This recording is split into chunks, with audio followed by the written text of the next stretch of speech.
It started with a single phone call, and nothing was routine after that. The city lights twinkled in the soft twilight, a familiar, comforting hum permeating the air of a bustling American metropolis. Traffic flowed in predictable patterns, the distant wail of a siren occasionally piercing the urban symphony, before fading into the background. Inside the brightly lit, sterile environment of the 911 dispatch center, Eleanor sat, a picture of calm efficiency. Her headset cradled her ears, her fingers dancing across the keyboard, eyes fixed on the array of monitors displaying maps, call logs, and incident reports.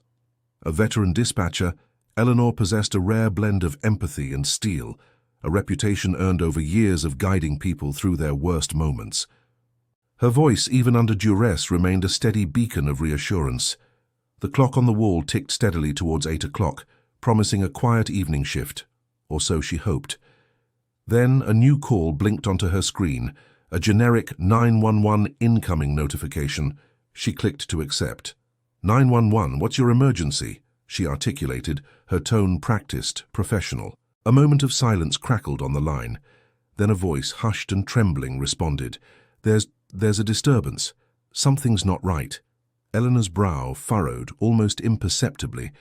Can you tell me your address, please, and describe the disturbance? She prompted, her fingers already poised to type.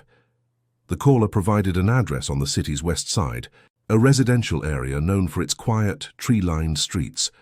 The description, however, remained frustratingly vague. Just noises and a feeling. I can't explain it. Eleanor, adhering strictly to protocol, continued her line of questioning.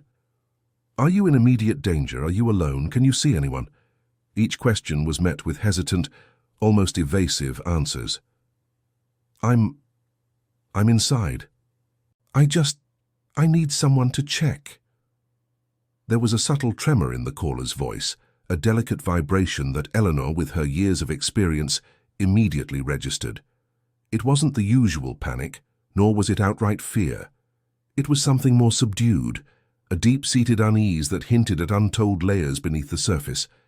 Yet the details were too sparse, too nebulous to warrant anything more than a standard response.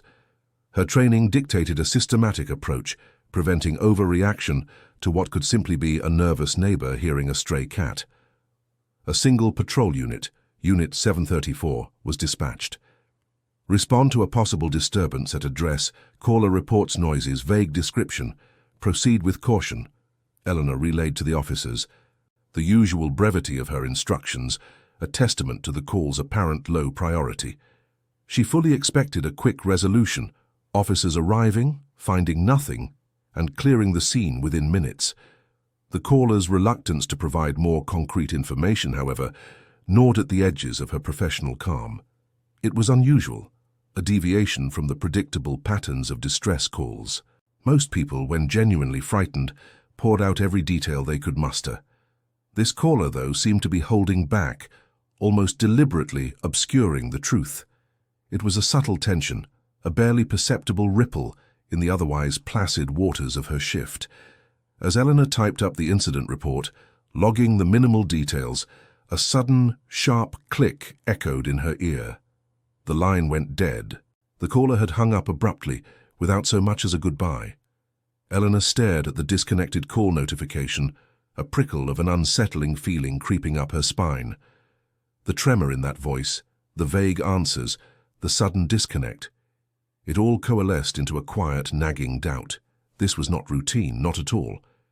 The dial tone's abruptness resonated in Eleanor's ears, leaving a hollow echo. She immediately attempted to redial the unknown number, her fingers moving with a practiced speed born of countless similar situations, but the system merely returned a busy signal. Then, a flat, robotic voice informed her the number was disconnected. A small frown creased her forehead. Disconnected. That was unusual, almost suspicious, for a caller reporting an emergency. The unsettling feeling from moments before intensified, a cold tendril of unease snaking its way through her composure. Minutes later, Unit 734 reported back, their voices calm, almost bored. Dispatch, this is 734. We're on scene at the requested address. No signs of forced entry. No visible disturbance. Everything appears quiet. We've checked around the perimeter. Neighbors' lights are off. Looks like a false alarm or maybe someone's imagination. Eleanor's gaze drifted to the digital clock, showing just a few minutes had passed since the initial call. Too quick, perhaps, to thoroughly assess. Affirmative, 7:34. Did you attempt contact with anyone inside? She asked, a faint hope that the original caller might still be there. Negative, dispatch. No response at the door. We'll clear the scene unless you have further instructions. Just as Eleanor was about to authorize their departure, a new voice crackled over the radio, a different officer from the same unit. Hold on, dispatch. A neighbor just poked their head out. Says they heard some shouting earlier, maybe an hour ago, but thought nothing of it. Said they saw a light on in the back of the house, which is unusual for this time of night. This conflicting information snagged Eleanor's attention. Shouting? Can they describe the voices or the nature of the argument? She pressed, her professional calm beginning to fray at the edges. The officer returned a moment later. Neighbor says it sounded like one male, one female. Nothing distinct, just raised voices. Didn't think it was serious enough to call it in? A quick cross-reference in the city's property database revealed the owner of the address, a Mrs. Evelyn Reed, a woman in her late 60s who lived alone. A quick check of recent police logs showed no history of domestic disturbances or other issues. Eleanor then accessed the residential directory, searching for Evelyn Reed's contact number, a procedure she usually reserved for more serious incidents. The phone rang unanswered. A knot tightened in her stomach. Where was Mrs. Reed, and who was the vague caller who reported the disturbance, if not Mrs. Reed herself? The pieces simply weren't fitting, creating a mosaic of inconsistencies that grated against her sense of order. Internal doubt began to gnaw at her. Had she been too quick to dismiss the initial call as routine? The tremor in the caller's voice, the disconnected number. These were not typical markers of a simple noise complaint. A chill snaked its way down her spine. Her professional calm, her carefully constructed shield against the daily chaos, was steadily eroding. Perhaps she had been too rigid, too reliant on protocol, and missed the subtle cues of something far more sinister. Her supervisor, a gruff veteran named Miller, noticed her unusual intensity. "Everything all right, Eleanor? Just another false alarm, probably. People get jumpy." He grunted, hardened by years of false alarms and exaggerated complaints. He waved a dismissive hand, urging caution against overreacting. "Don't go chasing ghosts, kid. We're stretched thin tonight already." His words, meant to reassure, only fueled her unease. He was right about being stretched thin, but the feeling that this was no ghost persisted. The caller's motivation suddenly loomed large in her mind. If the initial call wasn't from Mrs. Reed, and if it was intentionally vague, could it have been a diversion? A deliberate attempt to draw attention away from something more serious, perhaps even from Mrs. Reed herself. The thought was chilling. The idea of betrayal, of a calculated manipulation, began to surface, painting the seemingly innocuous call in a sinister new light. Just as Eleanor was contemplating her next move, a piercing, frantic ring shattered the relative quiet of the dispatch center. A second call. This time the incoming number was different, the location miles away across town, but the urgency, the sheer panic in the voice that erupted through the speaker was undeniably similar, almost identical to the unsettling tremor she'd heard just minutes before. "Please, you have to help me. There's a fire and someone's hurt." The voice was raw, desperate, and seemingly unrelated to the quiet disturbance she was grappling with. Yet the intensity of the call sent another wave of dread through Eleanor, a premonition that these seemingly disparate events were about to converge into a terrifying whole. The frantic voice on the line, though geographically distant, echoed with an urgency that resonated deep within Eleanor. "Please, you have to help me. There's a fire and someone's hurt." The words tumbled out in a torrent of fear, painting a vivid picture of immediate danger. Eleanor's trained ear picked up a subtle commonality between this new caller and the first. A peculiar inflection, a slight hesitation before certain phrases, almost as if rehearsed.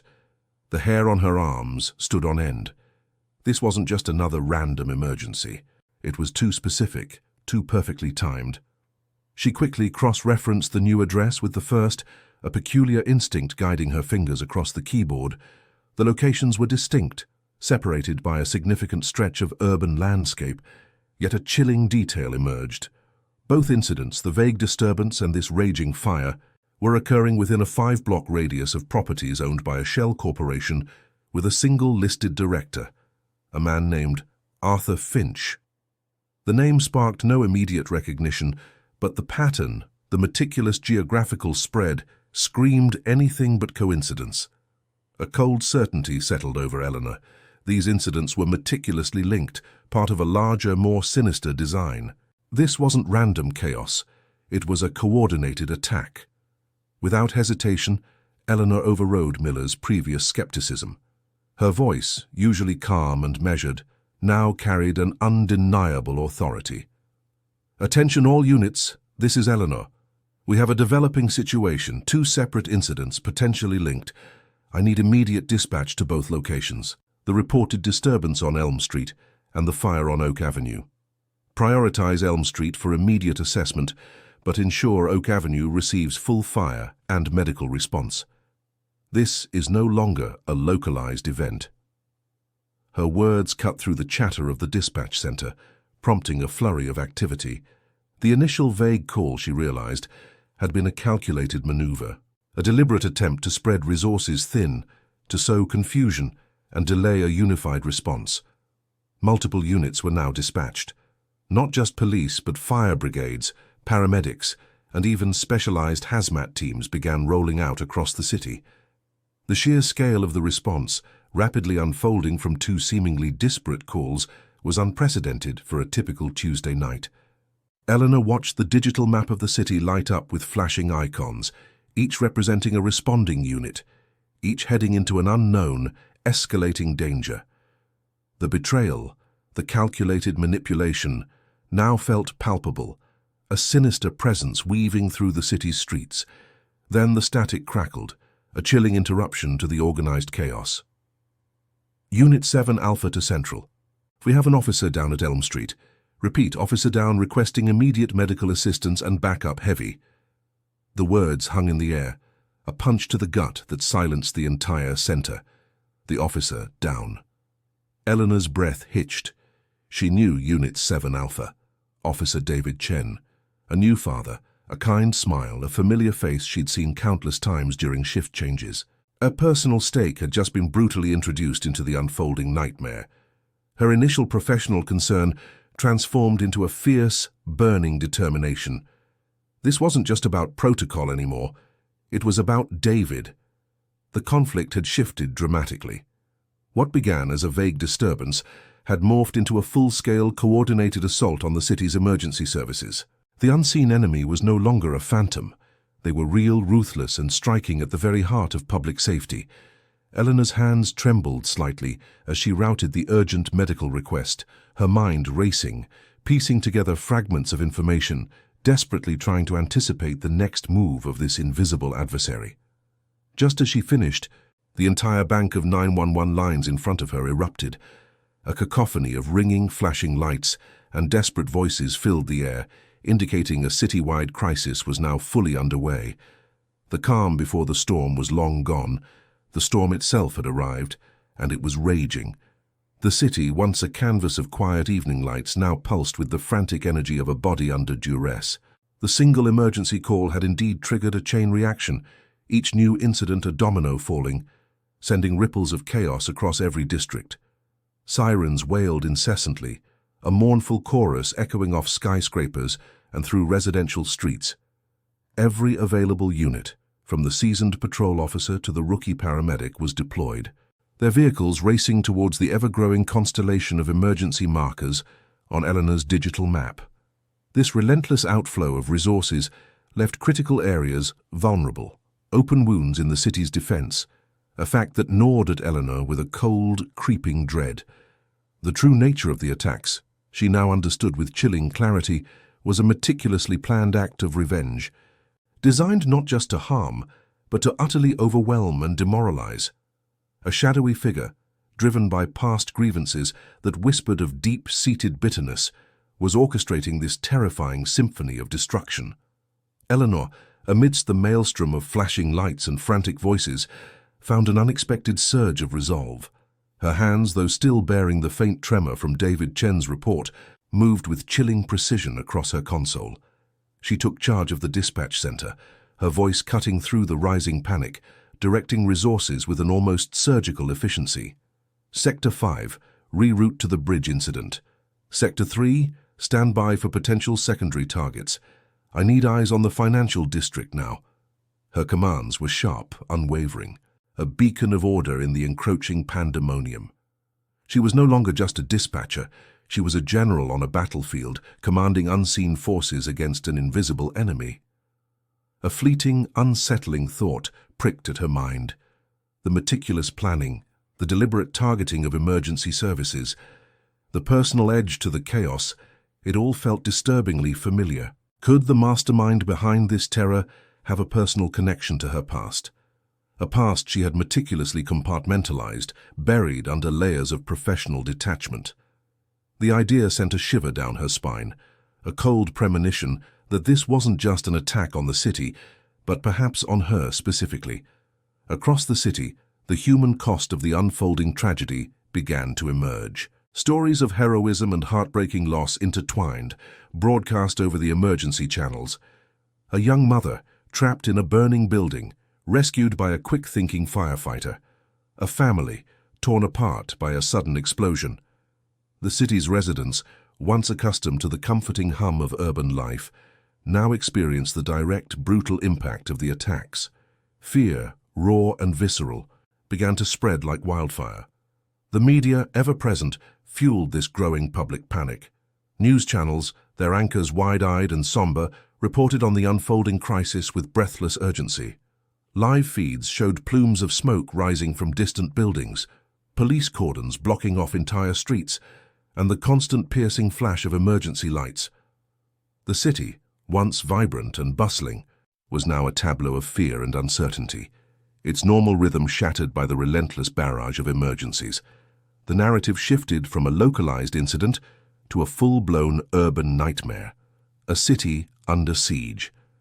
Just as Eleanor was coordinating the response to a new report of a cyber attack targeting the city's infrastructure, a new cryptic message crackled over the secure police band. It was a coded transmission, intercepted from an unknown source, terse and chilling. The deciphered words flashed across a monitor, sending a jolt through the command center. The heart of the city will fall. It wasn't just a threat, it was a declaration. The mastermind wasn't just aiming for chaos, they had an ultimate target, a symbolic blow intended to cripple the city's very spirit. The game had just escalated, and Eleanor knew with a sinking feeling that the worst was yet to come.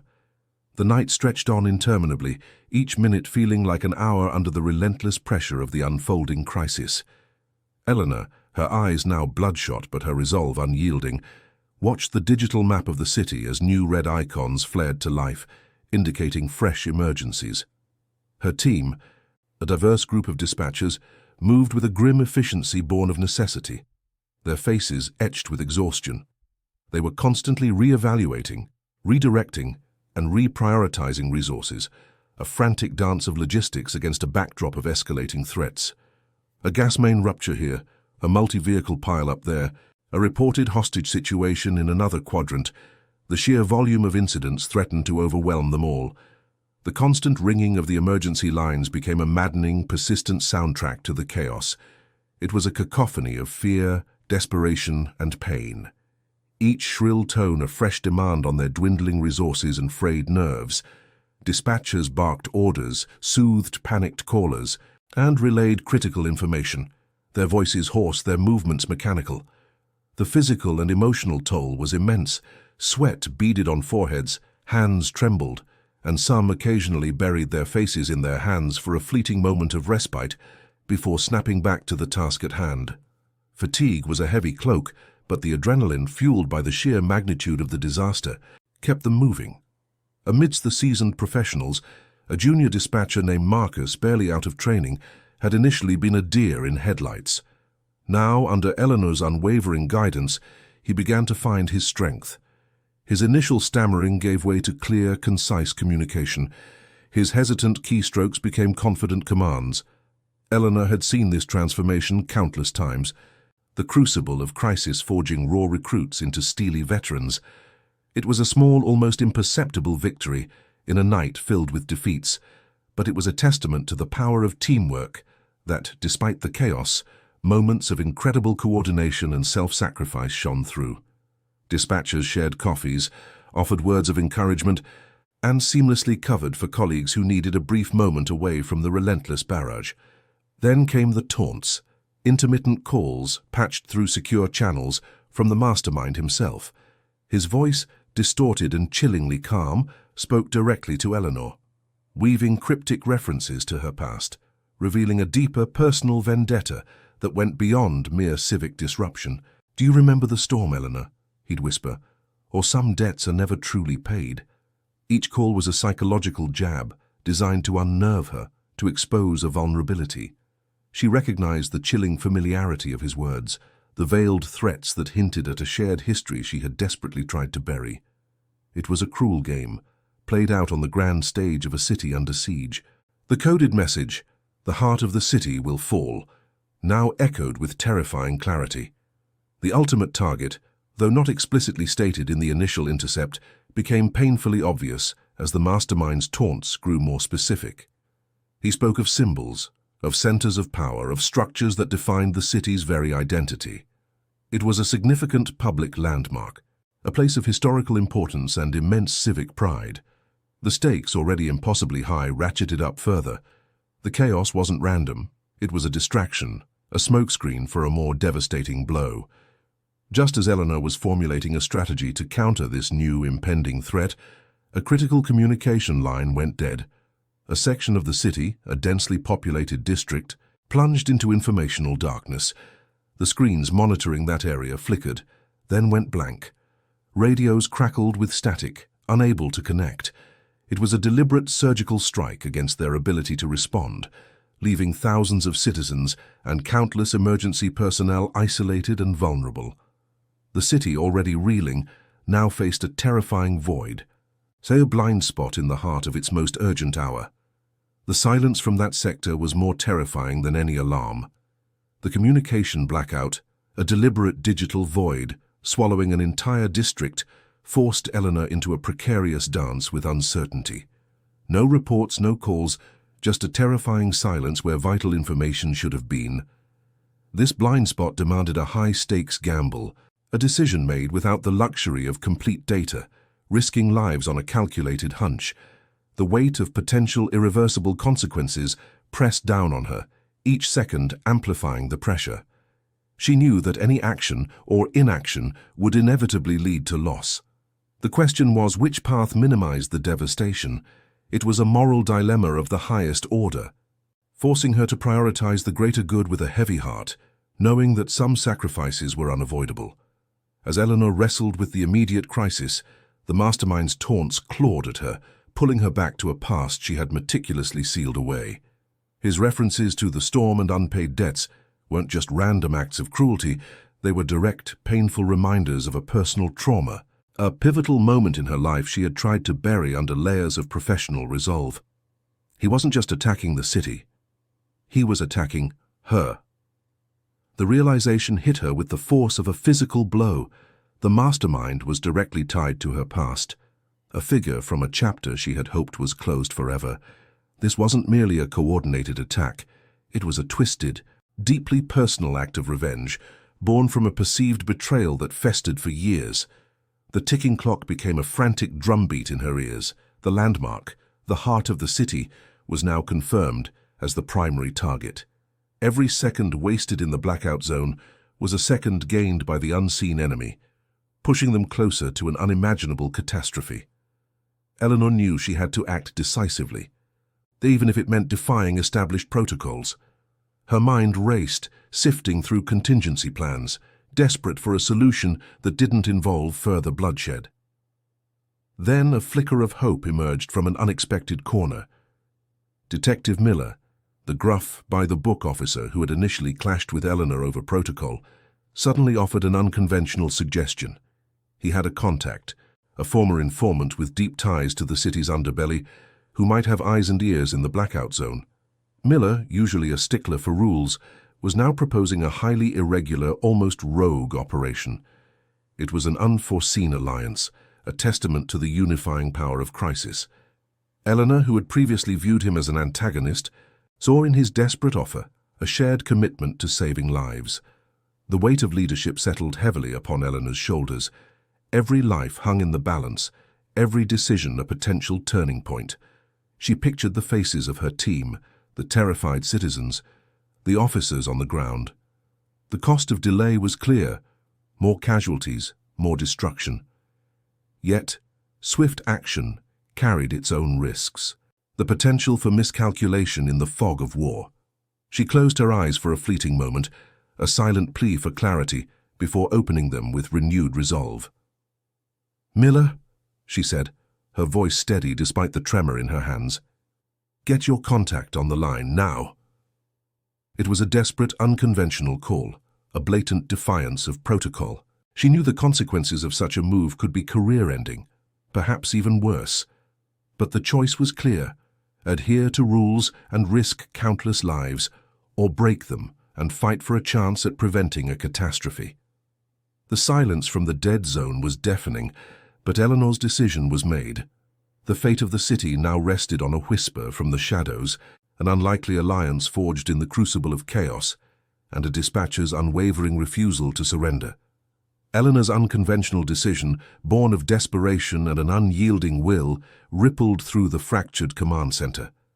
The information gleaned from Miller's shadowy contact, relayed through a hastily re-established crackling line, painted a terrifyingly precise picture of the mastermind's final play. It was enough. Armed with the informant's intel, Eleanor directed specific units to converge on the landmark's vulnerable points, bypassing the blackout zone's communication void with a series of pre-arranged signals and a daring high-risk air deployment. The city held its breath as the police and specialized teams moved with synchronized urgency, a desperate ballet against impending doom. The ultimate disaster was averted, though not without cost. The mastermind, a ghost named Elias Thorne, a former city planner whose career Eleanor had inadvertently derailed years ago through a whistleblower report, was cornered. His plan to ignite a chain reaction of explosives at the heart of the city was thwarted in the final seconds, a testament to Eleanor's courageous gamble and the officer's bravery. Thorne, his eyes burning with a chilling mix of defeat and fanaticism, was apprehended. His reign of terror brought to an end, but the lingering menace of his ideology, a promise of future conflict, hung heavy in the air. Slowly, agonizingly, the city began to quiet. The frantic calls dwindled to a murmur, then to an occasional weary request for assistance. The red lights on Eleanor's console, once a blinding inferno, softened to a scattered constellation. The immediate crisis was over, but the human cost was staggering. Reports of casualties, both civilian and first responder, began to filter in, each number a stab to Eleanor's already frayed nerves. Buildings stood scarred, streets were cordoned off, and a collective trauma settled over the metropolis. Amidst the wreckage, glimmers of hope emerged. Mark, the junior dispatcher who had initially faltered, now moved with a quiet confidence, his voice steady as he guided a lost child back to their parents. He had risen to the occasion, proving his mettle under fire, a testament to Eleanor's mentorship and his own resilience. Stories of survivors returning home, tearful reunions echoing through the city's hospitals, offered a balm to the raw wounds. But for every reunion, there was a family grappling with profound, irreversible loss, their grief a stark reminder of the night's brutality. The city, though safe, was forever changed. Its skyline bore new scars, its people carried new anxieties, and its spirit, though resilient, had been tested to its core. Eleanor, her body aching with exhaustion, watched the sunrise paint the sky in hues of orange and purple, a stark contrast to the darkness she had navigated. The immediate danger had passed, but the emotional weight of the night settled upon her like a suffocating blanket. Every decision, every casualty, every second of terror replayed in her mind. She had saved the city, but at what personal cost? Her gaze drifted to the now silent phone, its once incessant ringing replaced by an unnerving quiet. The echoes of the chaos, the screams, the gunshots, the urgent pleas, still rang in her ears, a phantom symphony of the night's terror. She reached out, her fingers tracing the smooth, cold plastic of the receiver. It was just a phone, a tool, but through it, an entire city had nearly crumbled, and through it, an entire city had been saved. The silence was profound, a heavy curtain drawn on an unforgettable night. One call, a seemingly ordinary signal for help, had irrevocably altered the course of an entire city's night, transforming it from a peaceful evening into a crucible of chaos and heroism. The days that followed were a testament to the city's indomitable spirit, a montage of slow, painstaking recovery. Scaffolding rose around scorched buildings, replacing shattered windows and repairing structural wounds. Emergency services, still reeling, worked tirelessly, their sirens now a mournful echo rather than a frantic cry. Citizens, united by their shared ordeal, helped one another, clearing debris, offering comfort, and rebuilding shattered lives. The city, scarred but not broken, began its long, arduous journey back to normalcy, each small step a victory against the darkness it had faced. Eleanor, too, underwent a profound transformation. She was no longer merely a dispatcher, a voice in the dark guiding others. She was a survivor, a leader who had stared into the abyss and pulled her city back from the brink. The night had etched itself onto her very being, an indelible mark that shaped her future decisions, imbuing her with a quiet authority and an unwavering resolve. The weight of experience settled upon her, not as a burden but as a deep well of understanding. She saw the world through new eyes, recognizing the fragility of peace and the immense power of human connection in the face of adversity. Her calm demeanor, once a professional attribute, now stemmed from a profound inner strength forged in the fires of crisis. The events of that night served as a stark, enduring impact on the city, becoming a grim chapter in its history books. It was a somber reminder of its vulnerability, a chilling whisper of how easily order could crumble. Yet it was also a powerful testament to its resilience, to the courage of its people, and the often unseen heroes who rose to meet the challenge. The first responders, the ordinary citizens who helped their neighbors, the medical staff who worked beyond exhaustion, all were acknowledged, their contributions woven into the fabric of the city's collective memory. There were no grand parades, no triumphant ceremonies, just a quiet, profound appreciation for the countless individuals who had contributed to the city's survival. Eleanor's personal growth was evident in her quiet strength. The trauma lingered, a shadow at the edges of her consciousness, but she faced it, processed it, and emerged stronger. She found solace in her work, knowing that her experience had sharpened her instincts, making her an even more formidable guardian of the city's peace. The camaraderie with her colleagues deepened, a silent understanding passing between those who had shared the crucible of that night. Mark, the junior dispatcher, thrived under her continued mentorship, his confidence now unwavering, his skills honed by the crucible he had endured. He became a symbol of the resilience that permeated the dispatch center, a quiet testament to the human spirit's capacity to overcome. Yet, an unspoken promise remained, a chilling undercurrent beneath the surface of recovery. Elias Thorne, the mastermind, was imprisoned, but his ideology, his twisted sense of justice, persisted. The possibility of his return, or the emergence of similar threats, hung like a distant storm cloud. The city had learned a harsh lesson. Vigilance was not merely a duty, but a necessity. The world was full of unseen dangers, and the thin blue line, the calm voices on the other end of a phone, stood as the first and often last line of defense. Eleanor often found herself staring at the silent phone console, the very device that had been the epicenter of such chaos. It was just a machine, yet it had been the conduit through which an entire city had nearly unraveled, and through which it had ultimately been saved. The profound impact of that single, seemingly ordinary phone call, forever altering the fabric of a city and the lives within it, resonated deeply within her. It was a constant, quiet reminder that even the smallest act, the briefest connection, could unleash forces capable of reshaping destinies, and that heroism often began with simply answering the call.